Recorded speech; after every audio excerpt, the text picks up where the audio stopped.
were very much the same as those of their parents and grandparents. They married their own kind. But landowners, city bankers, chairmen of insurance broking companies, circuit judges and magistrates did not make the best subversives, the kind the Bureau needed. The Bureau turned with better success to the Army and Navy officers known to Hatton. Inevitably, at the start, they called upon their own kind. But there were others. Academics whose careers were a sinecure and often were ready to overturn society anyway.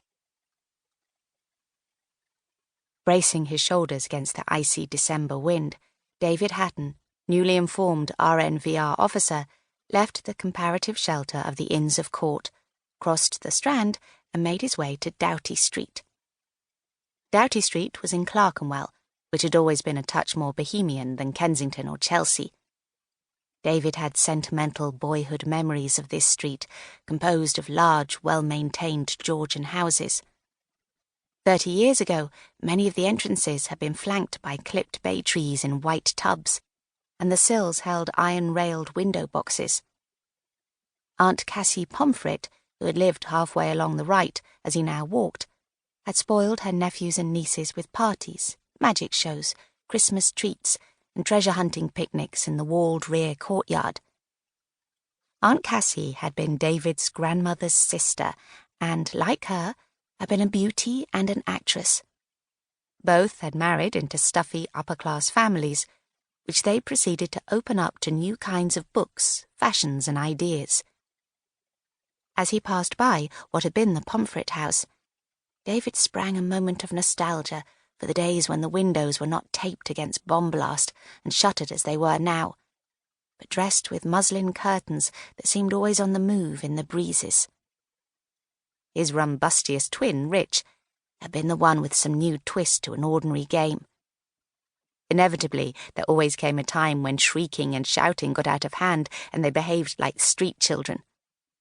With variations, Aunt Cassie always used the same kind of stratagem to gain control. "Children, I think Mr. Dickens may be at his writing, and we wouldn't like to find ourselves popping up in one of his books as the plaguey Pomdewiggy family.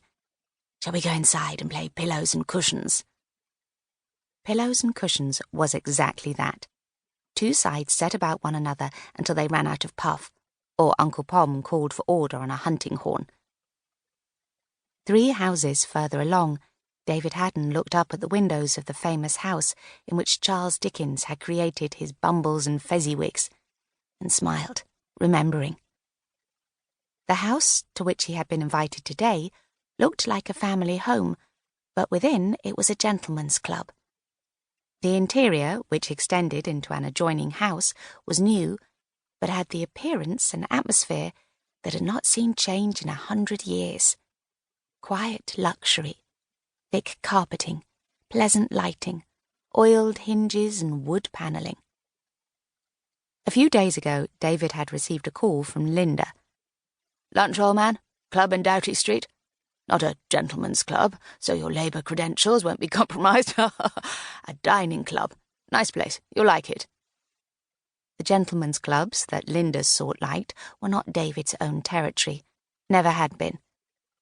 The people he mixed with in leftish political circles believed that when the war with Germany was won, there would be more than democracy. There would be equality. That was what people wanted, although David had already seen what could happen to that dream in Spain. The Spanish had thought the old rulers had gone for good, but the Republic had been destroyed, as had Rich. The old ones had returned and bombed the dream out of existence. He had returned home from the awfulness of the Spanish Civil War dejected, convinced that he had seen there a rehearsal for the inevitable war in Europe. It would be easy to become defeatist, but since he'd been summoned by Linda, he had hope for himself. The rumour was that Linda was recruiting for the Bureau. If what David Hatton had heard was right, then he wanted to be in at the beginning. "Your coat, sir?" The elderly attendant helped David remove his well-tailored uniform top-coat. He seldom wore formal clothes,